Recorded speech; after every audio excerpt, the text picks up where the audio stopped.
Welcome to the first meeting of the new year, 3 months in. And I'm hoping that we'll be able to have more regular meetings from once the new monitoring officer comes in. And Mr. Wilson has said that we will have a little bit of resource allocated to scrutiny work. So I hope that that means that we'll be able to do a little bit more than we have been doing up until now. So first of all, can I have apologies for absence? Thank you, Chair. We have apologies for absence from Councillor Bull. Thank you. No public participation. So approval of the minutes of the previous meeting. Has anybody read through the minutes? Would anybody like to comment on them? No? Okay. It's a long time ago, yes. The one thing that there are some issues that arise, and the one is the main issue is about the flooding scrutiny. And I had words with Barbara Beardwell a couple of weeks, or Peter and I had words with Barbara Beardwell about that. And again, that is going to start when we get the new monitoring officer. So we're not dealing with it now. Other than that, I think that's the only thing that I wanted to bring up about from those minutes. So would anybody like to move that we approve these minutes? Thank you. Thank you.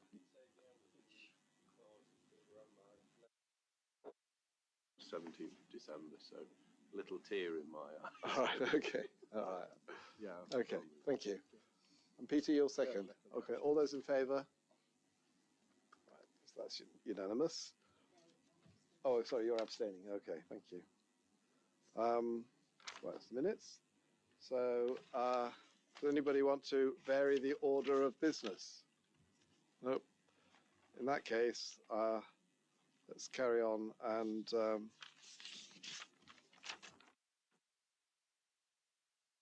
there's interest.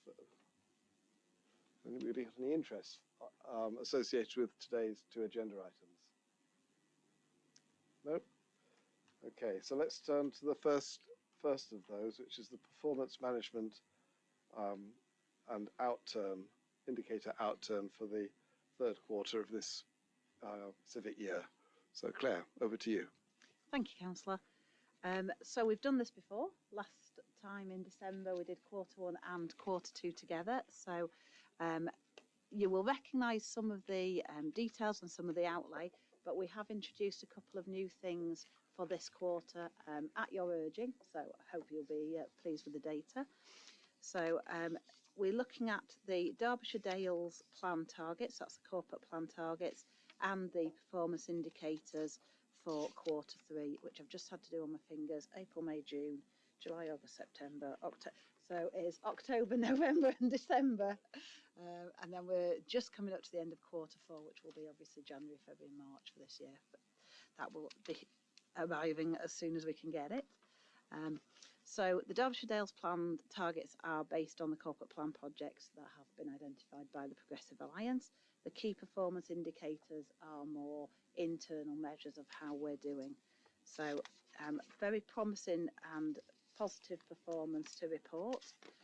When we looked at the 98 corporate plan projects, 65 were on track, which is a good solid 2/3, 66%.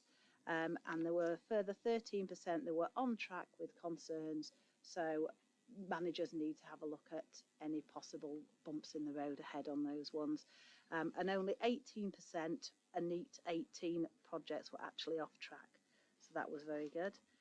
In terms of the KPIs, of the 22 that we monitor internally, 13 achieved their targets. That's 59%. There were 4 not achieved. And there were at this point 5 awaiting information, which we're still following up.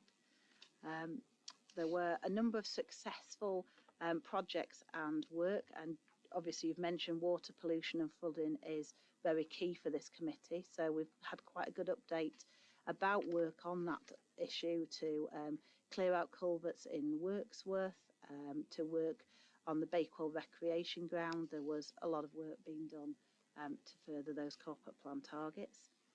I won't go through every one, but there's 10 projects picked out there that are successfully going ahead and have given updates on the work that they're doing.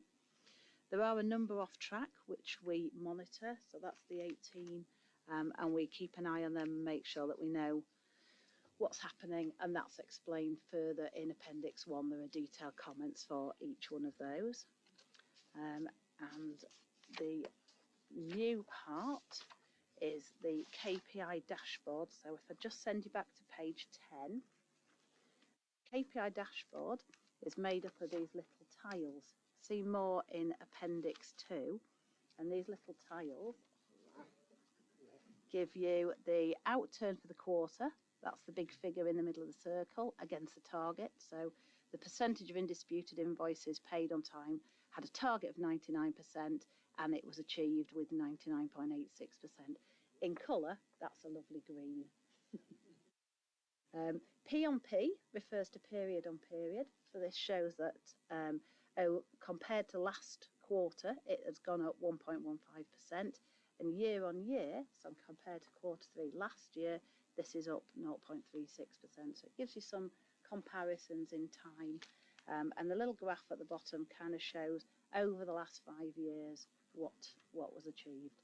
So this is all updated in real time. The minute that the managers put their figures into the dashboard, it recalculates and redraws all the graphs. So we've only been using it for this quarter, but we think that it's going to be quite a useful tool. It's on our partnerships and projects folder, which I believe councillors have access to, but don't quote me. Don't know. Is that anybody? There's an X drive that the council uses, X drive folder, and it's held on there. I was told councillors have access to it. Right, okay. That is. We don't have access to anything apart from anything at all.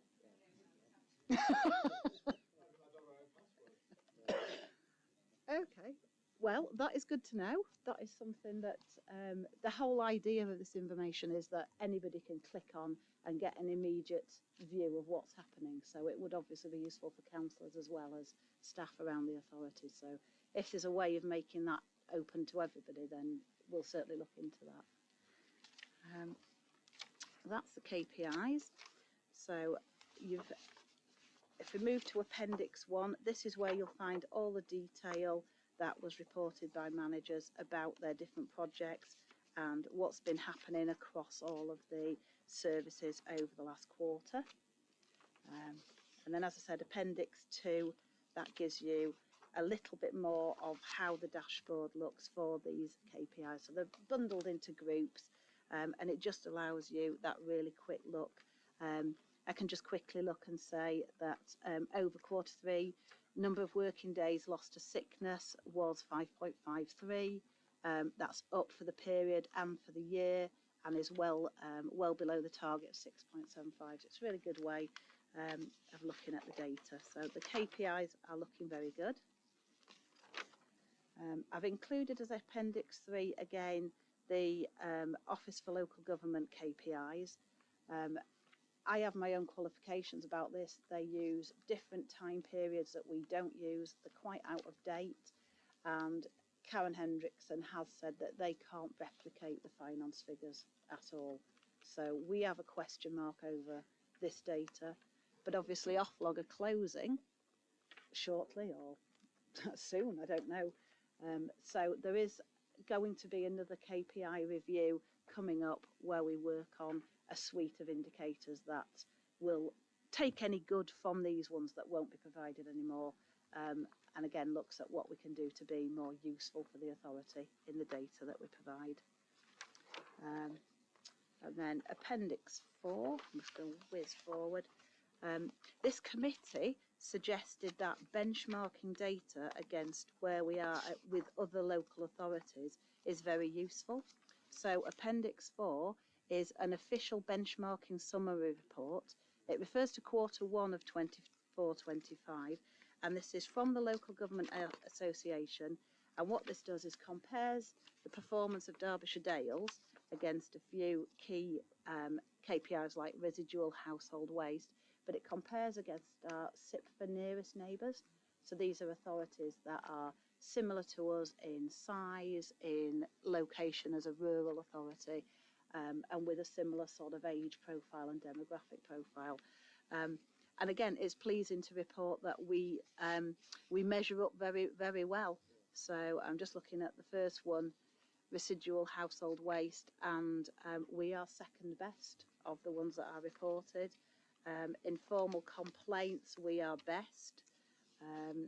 The fly tipping enforcement, we didn't have anything to report because we didn't have anything. So we didn't for this quarter.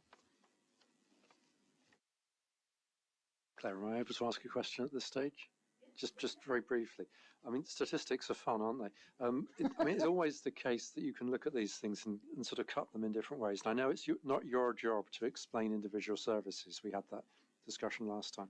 I did notice on the residual household waste, though, we'd actually missed our own internal KPI. Further up in the report, it's one of your new lovely graphics, which shows the circle, and it stands out as being red.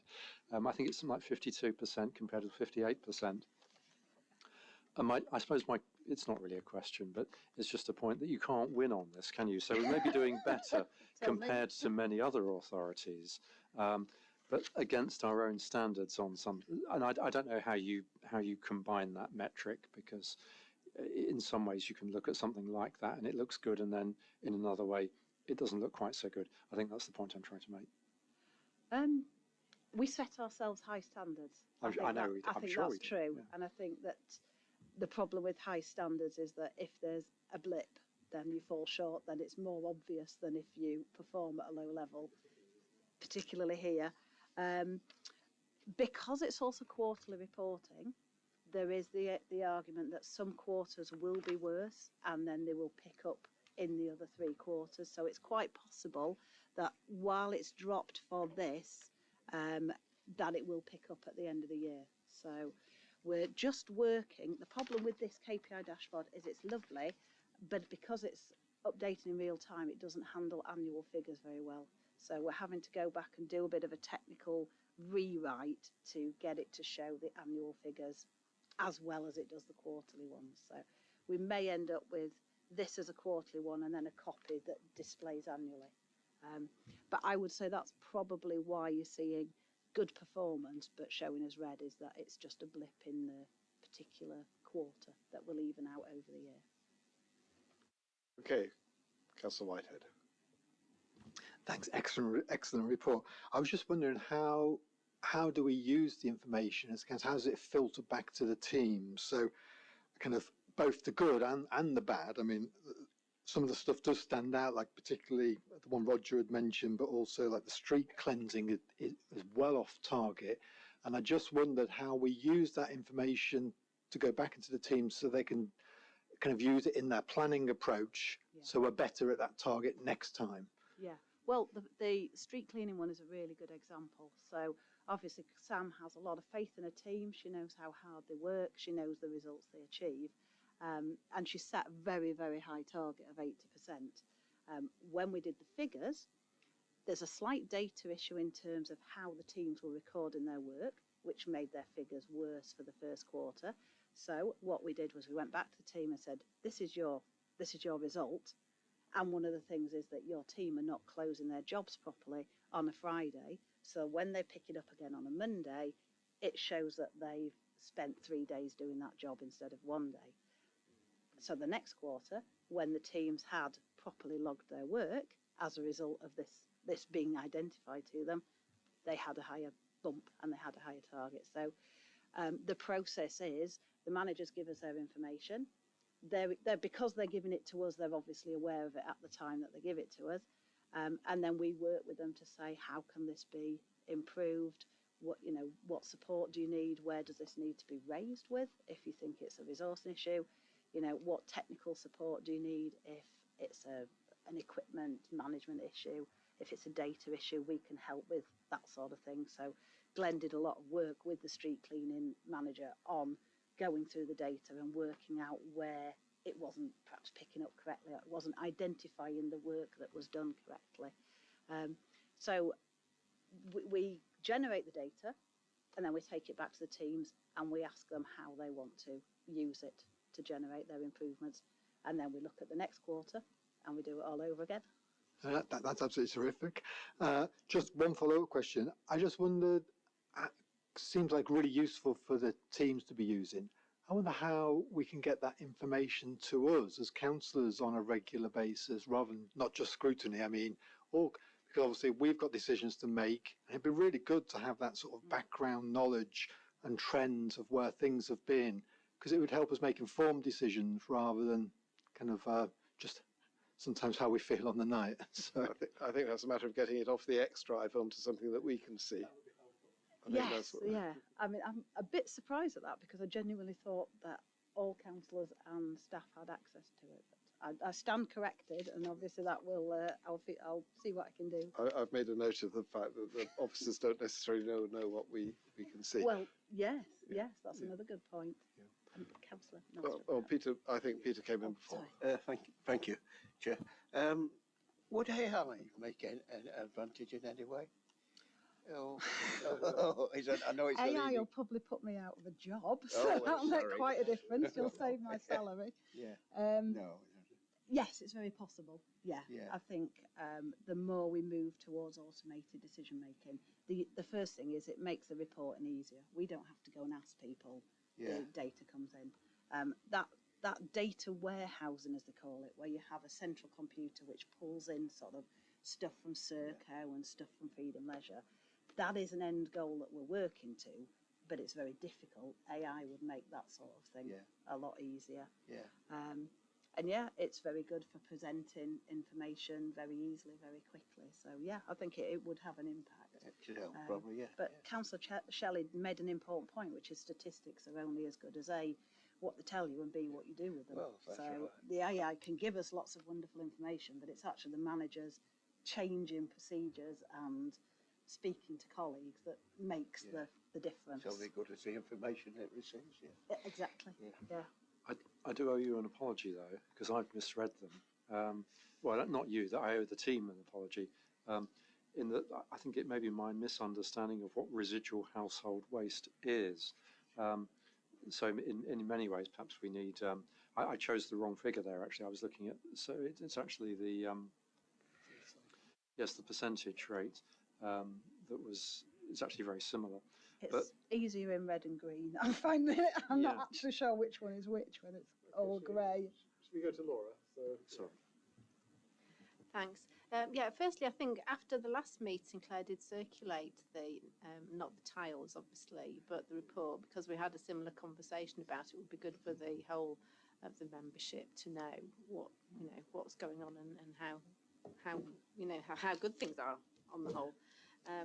I've got a couple of points really, which I don't suppose you, because they're project specific, Claire, so I realise you won't be able to answer them, but I thought we should perhaps just flag them really, because I'd like to know, firstly, on the CPJ 91 Leisure Centre decarbonisation, this is something our leaders might know.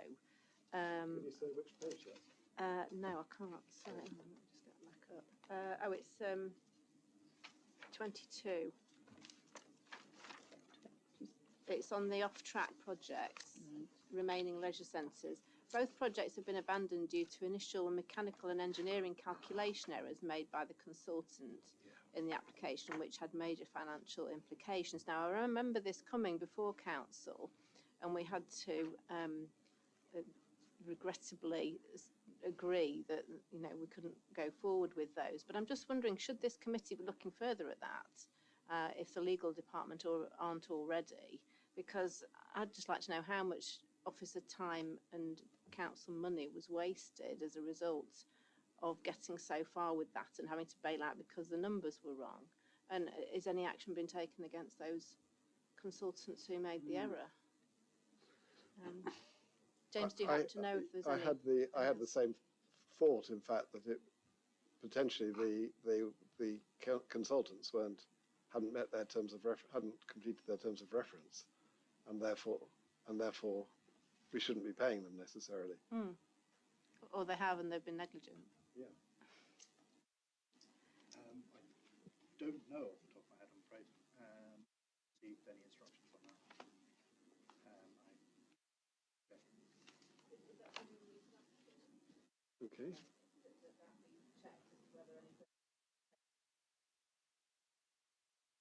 I think that's entirely appropriate. Can we minute that and then perhaps take Claire, would you be able to pick that up? Yeah, I'll certainly have a look into that. And then report back to Confess to wondering it myself. okay. Report back to the committee. Yeah. That would be great. Yeah. Point if that's okay. Again, sort of not particularly for Claire, but the citizen science one, which is CPJ 162.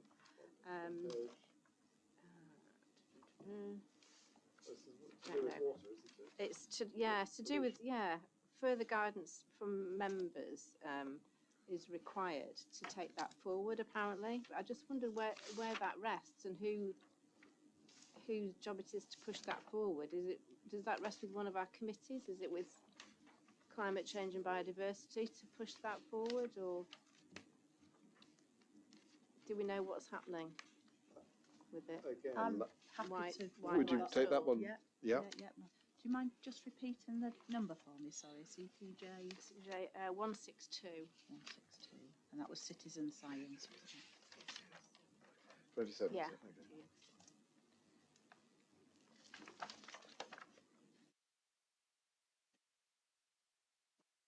It's useful to have this project list because it's stuff that the leadership probably know but we don't see. Yeah. Does anybody else have any questions on individual projects? Or and comments, I think. So let's take the two together. Well, I think we're ready, really. Yeah. Yeah, it's really good. And I'd like to keep to the projects first of all, though, because there's a lot in. oh, so we're not just discussing the whole thing. Just talking about the whole item, on the agenda. Well, I thought if we could take it in stages, because there are a lot of projects, and I've got some projects. I just wanted to make general comment, so maybe it's a bit early to do that. All right. Yeah. Okay. Would you be, when it comes to it, would you be happy to move the recommendations? Yeah. Okay. Well, perhaps you could do that, and yeah. Okay. I had one or two as well.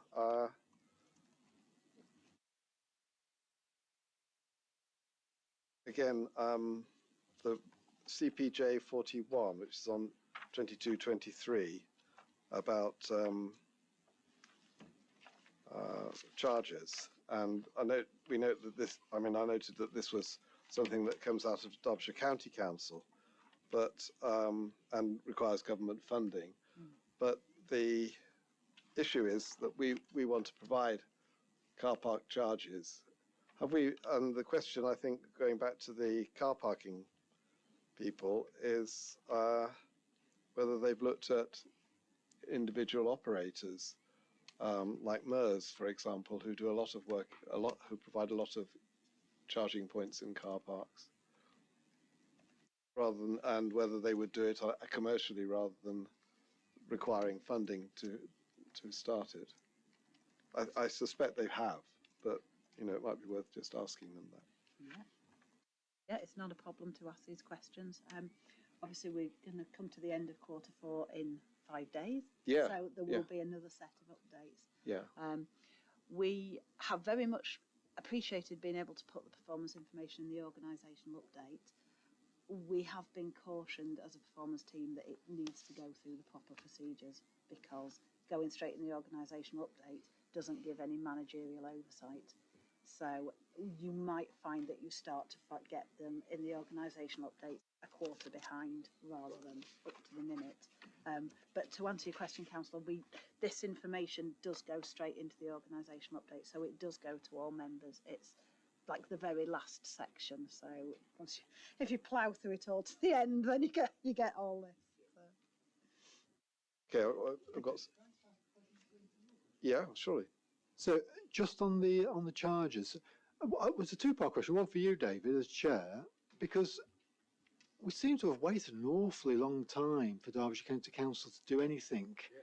And I just wonder whether that's something we should look at as a scrutiny committee in terms of the decision-making that's not happening, and also our own decision making about why we've entered into a partnership.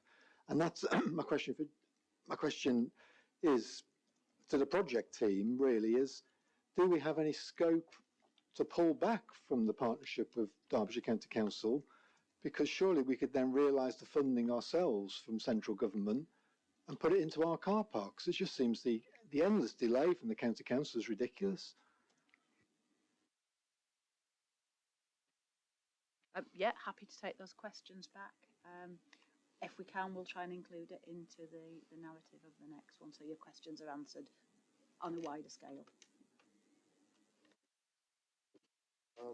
Thank you. That I'm making notes of the comments received because some of these would go into potentially future scrutiny projects. So I've got 3 at the moment. So we see how we go. I thought that this document was actually a very good vehicle for determining where scrutiny might need to take some action or feel it needs to take some action. And in that respect, I mean, it's excellent. Going on then, CPJ 236 on page 24. There's a change in who is responsible for this. It's lobbying Government Severn Trent and the Environment Agency about river pollution. And the proposal is it's going to go to Director of Governance and Corporate Services. So is that the new monitoring officer? Yes. Yes. I'm wondering why it doesn't stay with Steve Capes. With respect, the Director of Corporate and Customer Services was Helen. So Oh, okay. The work is staying with Helen's replacement. Oh, okay. Right. Yeah. Okay, thank you. A number of them, I think, a number of the projects that were shown off track at the end of this quarter will be on track. So I thought that was pretty good, really, because it's only a minor change. Yes, if I may chip in, it's notable that just the absence of a key member of staff can impact a lot of projects. The importance of progressing the work we're doing on recruiting, valuable, good members of staff that can put this work forward. Yeah. And then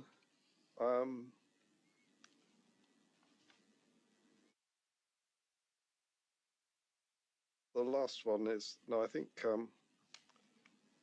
the last one is on page 31, CPJ 231 as a completed project.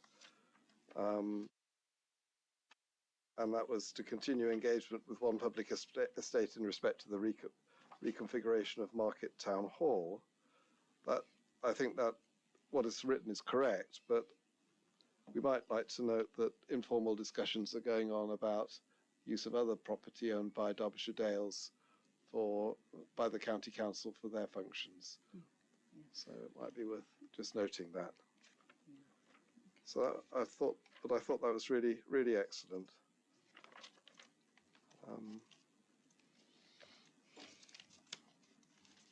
Yeah. So thank you very much, Claire. I thought that the one thing that I noticed was that the ones that were off track were often caused by delays by party or partner organisations, or loss of resources, housing, particularly in housing, and so there wasn't anything for us that we could do really in that respect, because we know what the problem is, or it's beyond our capability to resolve. So, but thank you very much for a very interesting and useful report. Yeah, definitely echo that. I think it's really been good input as well. I just wanted to make a little health warning about AI.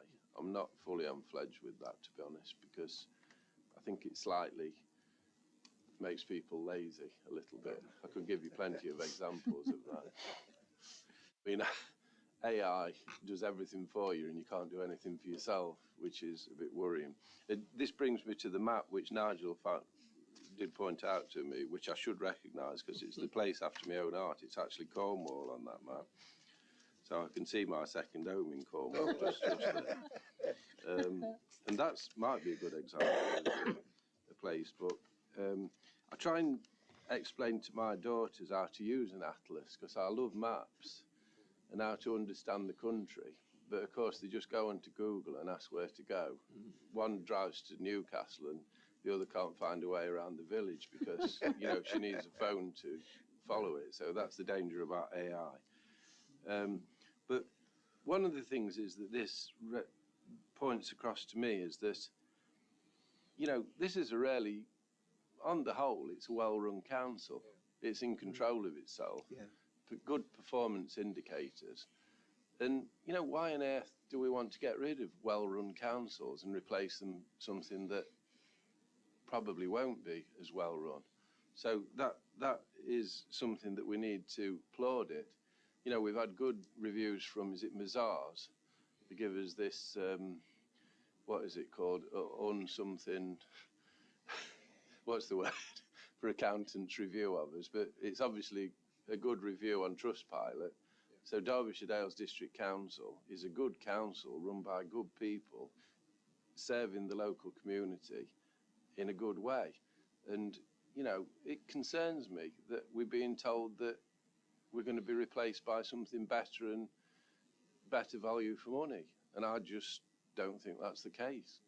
I think whatever comes after us, it won't be as good as you've got now. So, you know, sometimes if it's not broken, don't fix it or don't try and fix it. So maybe we should really all shout out to make sure Derbyshire Dales District Council survives all this rumbling in local government.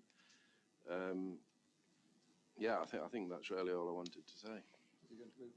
Yeah, and I'll move the document. Yeah, the item 5. Yeah, all the recommendations, which are basically just for noting, aren't they, for us? Yeah. Do I have a second? Roger. Okay. All those in favour? Oh, do you want to speak? Just very briefly as well. I mean, the other thing I would say is that yes, and whilst I have just criticised statistics for being capable of being used in different ways, it's great that we see this, but it would be also quite good if some of the infographics, if we can call them that, from this found their way into things like the next Rubbish Dales, whatever it's called, the newsletter thing. That's the one. Yes, or both of those, so that they get wider coverage. I love performance statistics. They should be everywhere. You could put them in large banners on the side of the new bus station. You might not want to get me started. I would love to see us, my previous role here was at the University of Derby, and they would produce quarterly posters with infographics from every department that went up as kind of motivational tools, and you know where our resources have grown this much, and we've had 3,000 new students this year compared to last year. And so I've often thought we could do that. It does come down to resources. I have no budget, so I can't go and get graphic designers or printers to make us some lovely stuff. It would have to be in-house. Just on that note, we are advertising on the bins, I noticed, about the biodiversity projects. The Big Belly bins in Bakewell have got adverts with the council's logo on. So we could certainly use the bins to boast about other things that the council's doing well. And the bin lorries. Yeah. Well, one of the new KPIs that we brought in was to actually get the missed bins figure per quarter. I will refer back to it because if I find it. It's very good. It is. I think I actually headlined it. Is it? Yeah, but isn't it? This is that moment where you know you've read something that you wrote and you can't find it again.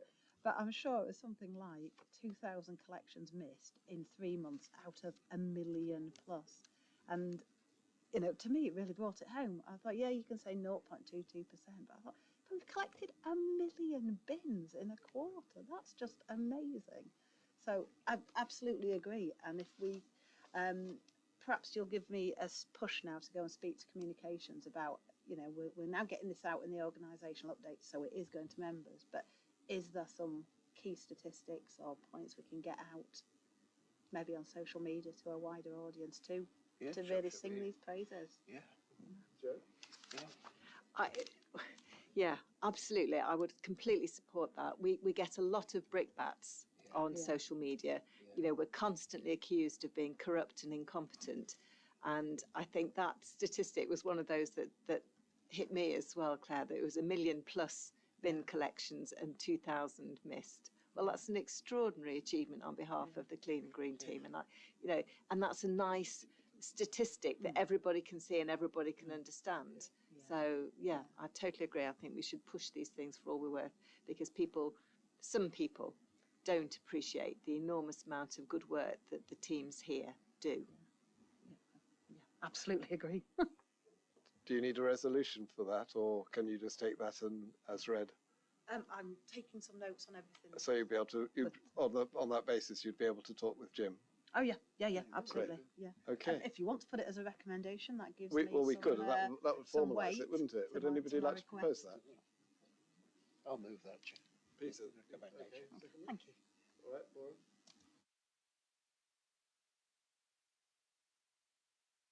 Unanimous? Good stuff. Thank you very much. Thank you. Excellent. So we go on to the next item, which is to do with the scrutiny council consultation arrangements. And Paul will very kindly produce this quite long paper in very short time period on a proposed scrutiny review.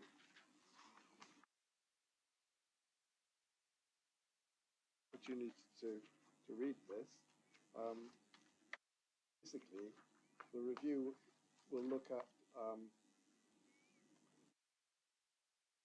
how well we perform our consultations and what changes are needed. And he's proposed, in terms of reference, that we need to follow, and what the outcome would be. So I would like very much to propose that we go ahead with the scrutiny review based on his proposals, taking into account of the work that has already been done on the current consultation engagement strategy. So the report itself is sorry, thank you. The report itself has a consultation engagement strategy as it stands at the moment, and then at the back of that there are the draft terms of reference that we should consider. So the purpose of the review would be, where is it?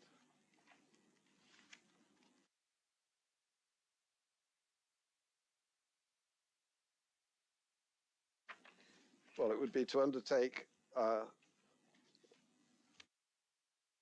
overall aim of the project would be to enable the council to learn from lessons both within the authority's direct experience, but also from good practice elsewhere, to ensure effective, cost-effective inclusion and meaningful information is derived from carefully planned consultations.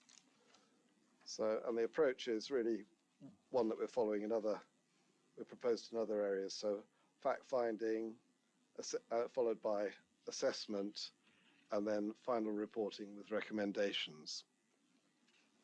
So, has anybody got any questions on this? Laura? Does this involve setting up a subgroup, or how would the work be done? Well, I thought it should probably be have a subgroup to consider, and it would need officer support as well. So I think what we would be looking for is somebody. Well, first of all, we'll need to have recommended to us an officer to undertake this piece of work, and then we'll need names of people who would be interested in taking part in the subgroup. So, has would anybody like to be on the subgroup for this? No? Okay. Peter, okay. Is it not to say, David, sorry, in maybe I've misread it, but in 1.6 they talk about how much whole-time equivalent is available to consultation, are they not saying that this review would be supported out of that 0.2 whole-time equivalent? Oh, does it? Okay. I don't know. Yeah. I may have misread it, but No, you probably haven't. Page 81, yeah, yeah.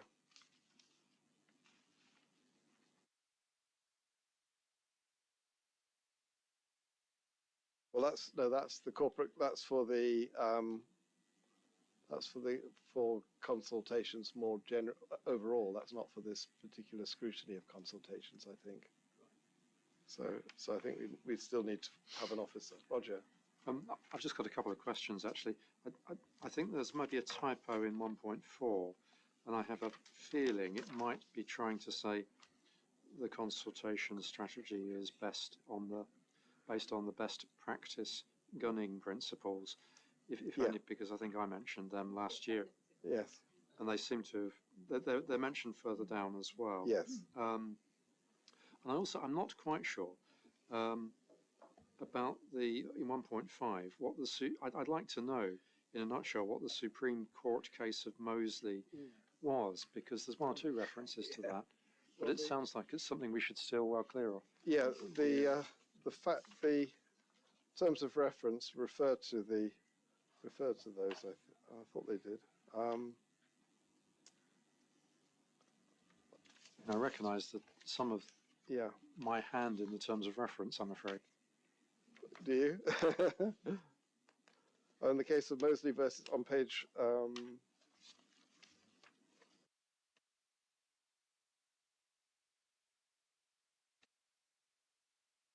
under the council's approach, I can't read the page numbers. The council will adhere to the four gunning principles, and in the case of Mosley versus Haringey, the Supreme Court added two further general principles. The degree of specificity regarding the consultation should be influenced by those who are being consulted, and the demand of fairness are likely to be higher when the consultation relates to a decision which is likely to deprive someone of an existing benefit. So those don't seem to be out of line with what we would want to do. I was going to suggest a further principle, that evidence provided in the briefing papers is accurate and up to date, and comprehensive for that matter. That's for the subcommittee to determine. Councillor G. Yeah, just, am I correct? Is this likely to cause a lot of extra work for officers? And have we got man hours to do that? You know, given the fact that we've got quite a lot of things coming up, especially with this LGR and local plan and, you know, bins and all that type of thing. I mean, and we've got issues with recruiting and retention. Are we actually giving a layer of work to this council that, are we sort of pleasuring ourselves slightly with it? I just want to be careful that we don't create more groups, create more work. You know, it's good that Paul Wilson's done this report for us off the back of the fag packet, as you mentioned, sort of. But I'm just slightly concerned, because, I mean, with all issues surrounding councils, we always have statutory consultation. It's the same with the local plan. And I have brought this up before, that you can bring more consultation, but you're rarely mirroring the statutory consultation and asking officers to almost triplicate the same work. So just be sure that that's not the case with this. Yeah, what do other people think? I was just going to say that probably the last thing you said is probably the reason we need to review it, to make sure it's a really efficient, because I don't think our consultation process is that efficient. I don't think it's very timely. I think we could do it a whole lot better. And so I think actually, and I don't think it'll take up too much of officers' time, because not if it's going to be a councillor kind of working group, probably take up more of our time. But I think it probably is needed, because we probably could look at, just think of the travellers consultation that we did. It was absolutely appalling.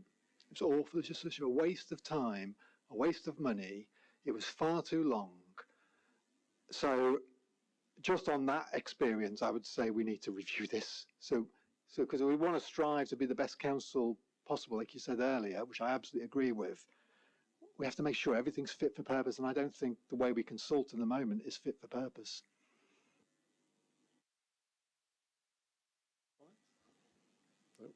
Laura. Is one of the aims in the terms of reference to reduce the amount, to make the process more efficient? I can't remember, I did read it the other day, but if it's not, then perhaps we should add that, that saving officer time should be a factor. Not obviously not the primary one, but it should be. Well, it could be read that way. I mean, Paul talks about lessons to be learned, and one of those lessons might be to improve the efficiency of the.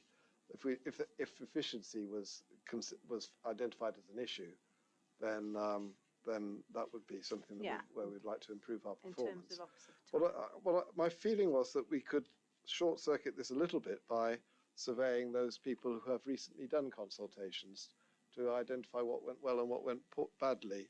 And if they were reasonably open about it, we might find out a lot about the consultation process and where it needs to be changed without actually putting too much effort either by councillors or by officers, because the officers involved would be those that had done the work, and they'd spend a few minutes just filling in a form and saying how they thought their consultation went. And then we could come together as a group and review those, or the subcommittee could come together as a group and review those responses and perhaps drill down if necessary in any particular area. Because we have the gunning principles, we have these other 2 points that from the legal case, and perhaps if you accept the addition of accurate and timely and comprehensive evidence, then we would probably have an understanding of what the consultation process should do, and therefore we can ask questions around that consultation process, around those principles, and get the people who have actually done them recently to respond against those particular criteria. Would that work, do you think? I think the only thing, probably just to double check, do we have permission from people who we've consulted with in the past to re-engage with them under our data protection, under our IG policy?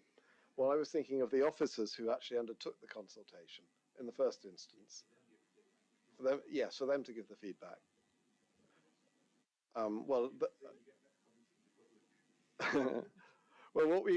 Yes, it depends on. I expect the officers to have integrity and therefore to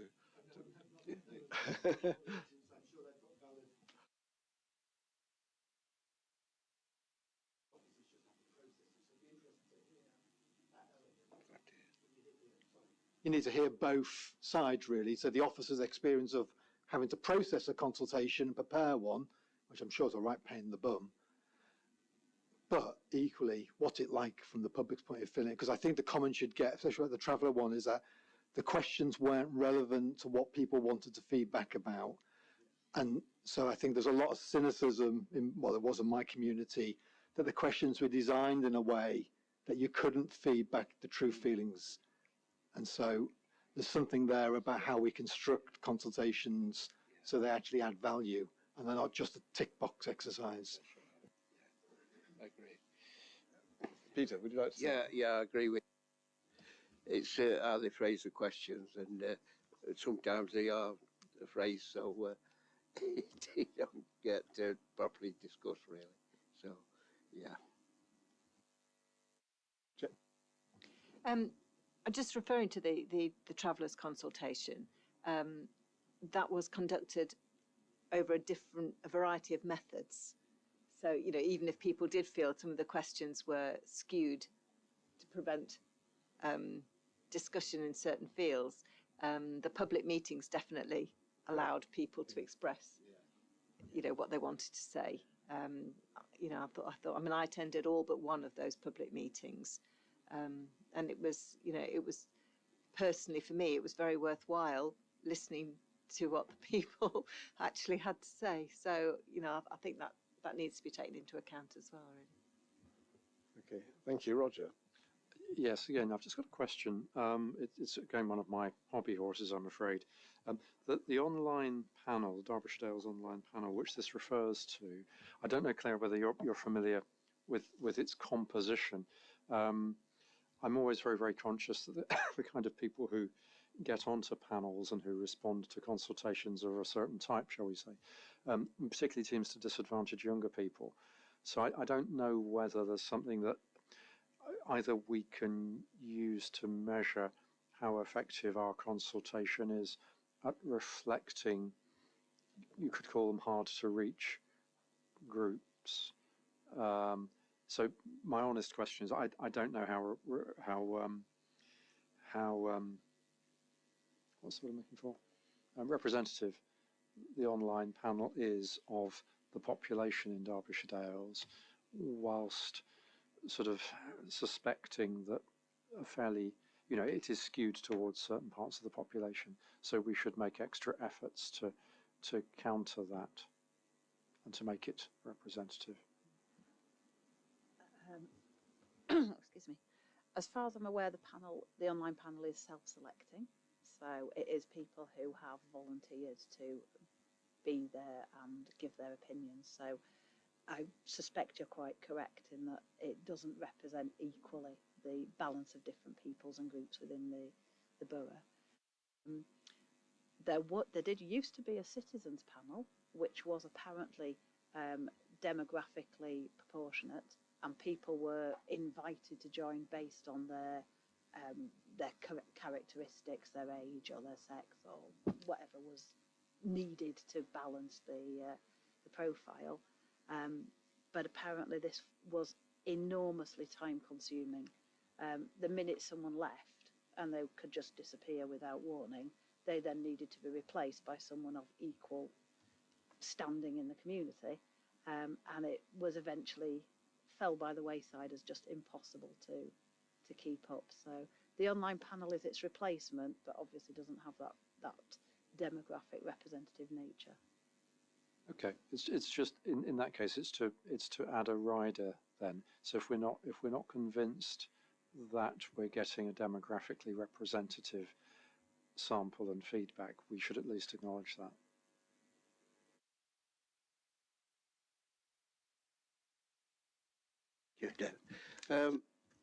I agree with Roger, really. I should imagine the online panel is a much older panel. Not many young people on it. So we are getting an older view rather than a younger view. We're not having a true mix, really, are we? I suspect that's true, yeah.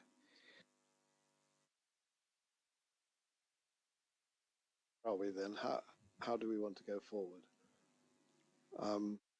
I think my proposal would be that we take these terms of reference, we appoint a subcommittee,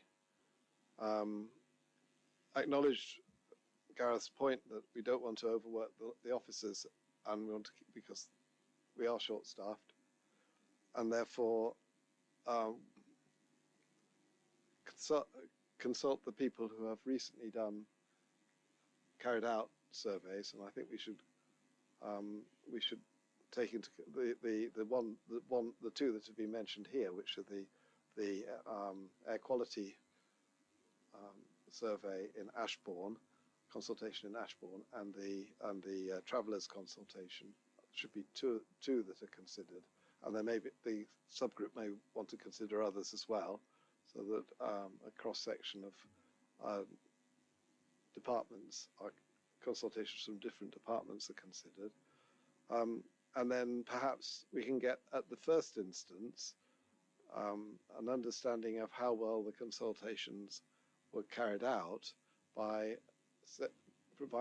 having a questionnaire for councillors as well, and using councillors as the representatives of the community, because we all have mailboxes. I mean, many of us look at the social media posts as well as. So I think that would give us some understanding of how the consultations were received by the public. and then evaluate. So we'd then be able to evaluate against the gunning principles, the principles coming out of Moseley and Haringey, and then the additional the equalities aspects which should be included, and hard to reach groups. So we have a reasonably representative sample, possibly focused more on the hard to reach groups, because they're often represented, and also the evidence that the body of evidence that is presented in the consultation process. So I think that's again where the traveller consultation process really fell apart, because the residents knew immediately whether or not the evidence provided was correct or not, and in a lot of cases it was incorrect, and that undermined the whole exercise, and made everybody very cynical, I think. So those are so that would be my proposal. Two surveys, one of the officers who carried out surveys, the consultations, one of councillors about those same consultations, taking into account the different criteria we've discussed today. Would that be okay? So, yes, Gareth. Also, I'd just like to remind us all that the biggest consultation is the election, when we're all elected, and we're all brought to this council. I'm not really making this because there is going to be an election soon, but it's that you are the portal to your community. So you can look at all those different levels, you know, young people, old people, all different types, and you can look at the issues, bring them back to this council, and that's what how democracy works. So forever going back for more consultations, it can just slightly get confusing, and you don't always get a result that you're looking for. So you've got to be responsible for your decisions, because you've been elected to make them. Okay. Any other? If I move that, would anybody second it? Oh, thanks. Okay. Councillor, Councillor I Whitehead. think I'm a bit late actually. It does actually say in the report that one of the recommendations is that the scope and the terms of reference should be done before any work is undertaken. This work does concern me, because the 0.2 FTE is me. Oh, is it? Did you write this then? I can answer that. Congratulations. Thank you. Yeah, So it was a busy day. Paul just forwarded it on then. Thank you very much. Well, the reason that there's a typo on 1.4 is because other officers have contributed and track changes next to the formatting go funny. Yeah. To answer a few of the questions and points that have been raised, I think this will have quite a significant impact on officers' time, because the traveller consultation and the Ashbourne Air are both very busy sections, environmental health and housing. And I think a lot of the officers were very keen that there be a very clear scope and terms of reference, because then we can, as officers, make a plan to fit in with what's required. Whereas if we just go straight into actually saying, like, the first job is a survey, then the work has already begun without any real definition of its terms of references. And the Appendix 3 is the initial scoping document that councillors provided, and it does give a lot of good information that could work up into a very clear terms of reference to keep any group on track. You're talking about this one? Yeah. Yes, I was hoping we were going to follow that. Yeah. All I was proposing was that we take this, but then implement it in the way that I'm proposing to cut down the amount of consultation work that's actually done. That's all. The Scrutiny Committee have a document, a template for terms of reference and for a scoping document. So could that be the first job to complete that, and then you can list all the people who want to be involved as a subgroup and the work that needs to be done, and we've got a document that can then be used by council officers to plan the workload. Okay, now who will do that?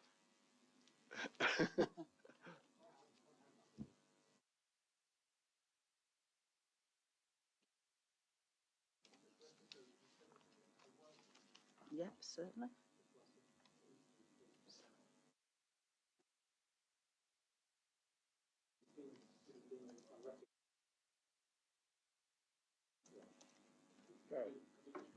Point, because just it's like one of those escalier situations that I'd like to applaud Councillor Whitehead, because this is a perfect example, because he has taken a lot of pressure from, you know, the travellers situation, and he's reported at every juncture the feedback he's getting from his community, and I've listened to that every time you've made it. So I think that is a really good example of consultation coming through you to us, and we listen to it, and you've made it in a really robust fashion, which has been very worthwhile, and it's probably enough for us to hear. So.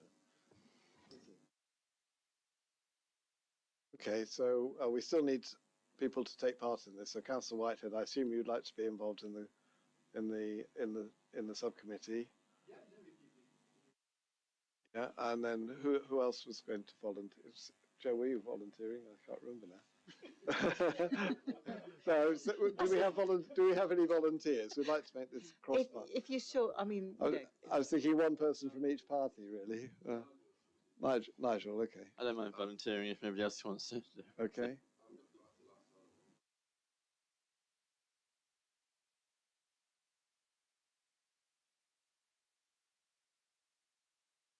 Yeah, I think you'll be hard. Yeah. Okay. Well, if you're happy for somebody else to do it, that would be okay, I think. So we've got 2 people so far. Yeah. All right. Okay. So three people. So Councillor Whitehead, Councillor Linthwaite, and Councillor Edward Walker. Thank you very much. Okay. All those in favour of the proposal? Okay. And I think that's unanimous. So thank you very much. We haven't got a future work programme, but is it possible for us to note some ideas and so we can put them on the minutes and then come back perhaps and discuss them at the next meeting? So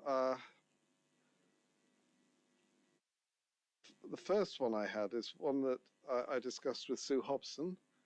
And I mean, should note that the Scrutiny Committee is in a lot of ways and intended for councillors who haven't got direct access to policy making. So they're interested. They need representation in a different form, and the Scrutiny Committee is supposed to provide that.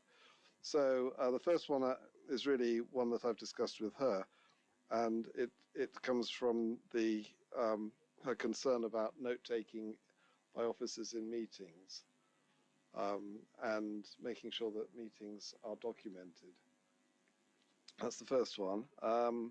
Then from this meeting, I've got access to information from councillors. A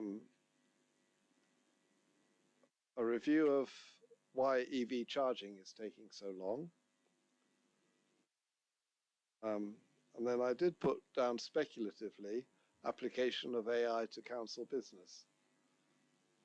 If that one would find any favour. This is just for a discussion at the next meeting. Gareth. I presume we've got a system for going through the waste contract. That's separate to this, is it? Yes, that's separate. So yeah, that was the only thing in my head. But yeah. Okay, but I think we do actually have a work programme, but it hasn't been presented at this meeting. So I think so these would be tacked on to the end of the work programme that we have already. These are new ones. Peter? It'll probably highlight it because all these bus companies are going into liquidation. So suddenly we've got to find another bus company. I think we could do a scrutiny on bus companies and how they serve the public and rural areas especially. You know, we could do a scrutiny on that, really. Is that our responsibility, or is that the county council? Well, the county council don't seem to take any notice, do they? So I don't know. There is a bus service improvement group, isn't there? We have a member on that. I think is it. Is that a county group or one of our groups? It includes county people and people in the industry, and we have a councillor on it. It was Kelder, and I think it might be now Simon Ripton, actually, possibly. I might be wrong about that, or Peter O'Brien. But it does exist, and we do have a councillor on it. Okay, so I'll leave that one then if you don't. Yeah. But it is something what we want sorting out, really. You know, the bus companies and how they operate, and then do they give a service to the public, really, especially in rural areas, more in urban areas. Okay, does anybody have any comments on the suggestions? I think it probably should sit with the county council. I mean, you know, the question is how far we should hold the county council to account for all sorts of things, isn't it? How far do you go? And we're all going to be merged anyway, so by the time we've carried out the review, we'll probably be part of our organisation. But just putting that to one side, there is something else which has been niggling me slightly. I remember having these discussions with the former monitoring officer, and Susan Hobson's point about note-taking in meetings wasn't the only recommendation that came out of the external independent Hasker Farm inquiry that took place last year, and I do have a feeling that some of those other recommendations may have been lost. So it may be necessary just to, I mean, they're sitting there waiting to be explored and properly implemented, but I think they could be usefully explored at the same time as the note-taking in meetings. Okay, Roger, do you think that should be broadened out to include... A little, without making it a complete Pandora's box, yes. So a review of the implementation of the Hasker Farm recommendation? Yes, that's right. Okay, would that be attractive, useful? I'm sure it would be attractive to some members.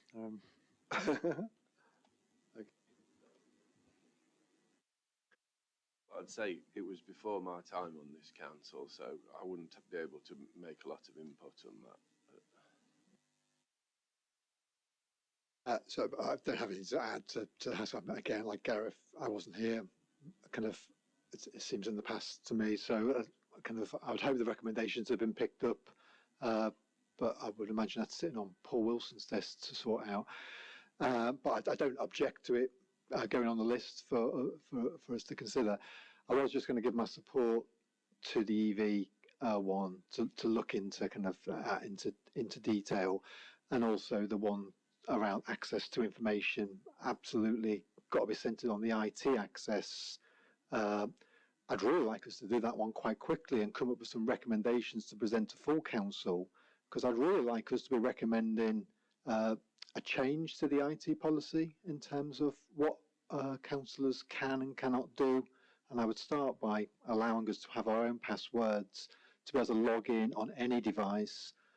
And I think I've been saying this for the last 2 years, so maybe we should try and force the issue as scrutiny, do that at our next meeting with an action to be a recommendation to the next full council after that scrutiny meeting to actually force the council to make some changes on this, because no one else seems to be doing it, so maybe we should just force it. Laura? Again, I mean, I totally agree with you, Nick. The IT situation is really difficult, but don't we have a joint, what's the JCT? What do they do? But it doesn't, it has its own rhythm, can I say? And what we want is a step change in the IT, I think, and I don't think that quite fits in with the rhythm that the Joint ICT Committee. I think it would be useful for us to put input into it. Yeah. It would give me as a representative on the Joint ICT Committee something from this council to take forward, and that would be very useful because I'd have a mandate for making the points that I made.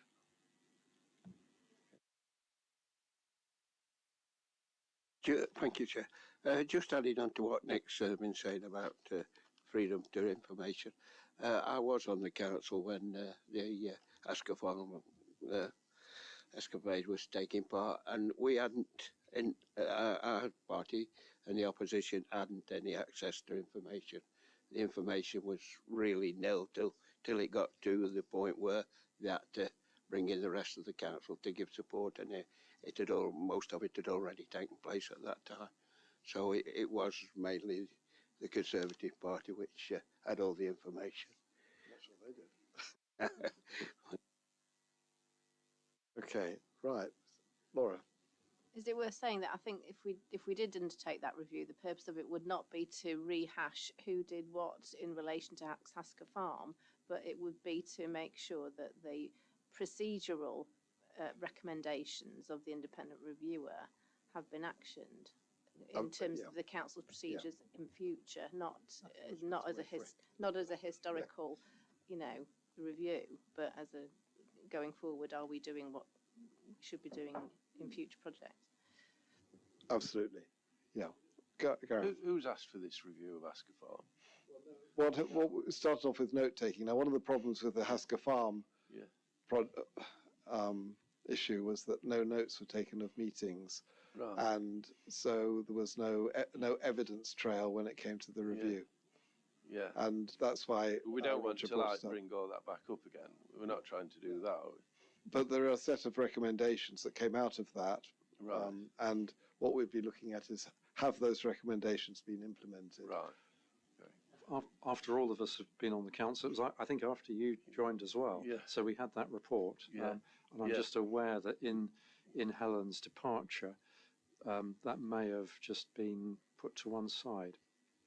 I want to think that we're rekindling no, a big no. bag awareness. The purpose, I think the purpose is because, as has been alluded, our reputation is unfairly besmirched sometimes.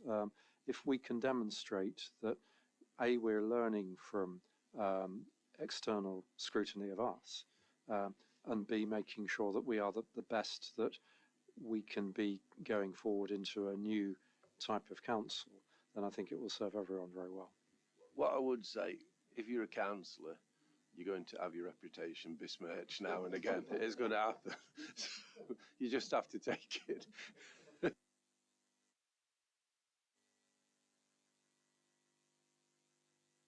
All right, so do we need to vote on that, or do we just note them? Note a discussion happened and we put forward these ideas? Yeah. For discussion next time. Is that all right, Michael? Okay. Thank you. Right, so that's all for this week, I think, or this meeting. this quarter. I don't suppose we'll meet now until after the election, so it'll be in the new council year probably that we'll have our next meeting with the new monitoring officer. So good luck all in the county council elections, and see you again in the new year, or whoever is then chair in the new year. We'll see you. Okay, thank you very much.